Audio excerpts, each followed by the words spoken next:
La femme manipulatrice, qui voulait à tout prix séparer le couple, entra alors précipitamment dans le grenier avec les villageois pour chercher des preuves. Mais après avoir fouillé partout, ils ne trouvèrent absolument rien. Le mari, voyant la situation, se mit aussitôt en colère et ordonna à la femme intrigante de présenter immédiatement ses excuses, sinon il signalerait ses fausses accusations aux autorités. Effrayée mais furieuse, elle fut forcée de s'excuser à contre-cœur. La femme ne prit même pas la peine de continuer à discuter avec elle et rentra chez elle avec les 2 enfants et son mari.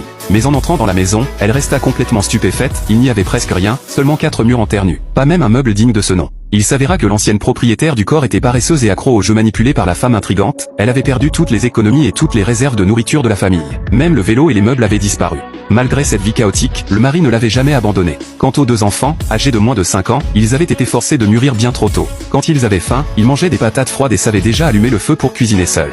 En voyant son mari et ses enfants maigres et affamés, la femme ressentit une immense douleur. Elle jura alors de changer complètement la mauvaise réputation de l'ancienne propriétaire du corps et de permettre à cette famille de vivre enfin heureux grâce à ses propres capacités. Mais avant même qu'elle puisse commencer ses projets, la voisine Wang vint réclamer une dette en urgence. L'ancienne propriétaire du corps avait autrefois menti en prétendant que son mari avait eu un accident, afin d'emprunter 200 yuan pour jouer. Maintenant, la fille de Wang était gravement malade et elle avait désespérément besoin de cet argent. Le mari promit immédiatement qu'il irait emprunter de l'argent à ses anciens camarades et qu'il rembourserait sous 3 jours. En regardant son dos fatigué et déçu, la femme serra les dents et décida de retrouver tous ceux qui avaient trompé la famille afin de récupérer chaque centime perdu. Elle sortit alors de son espace un lourd bracelet en or et le porta volontairement dans le village pour attirer l'attention.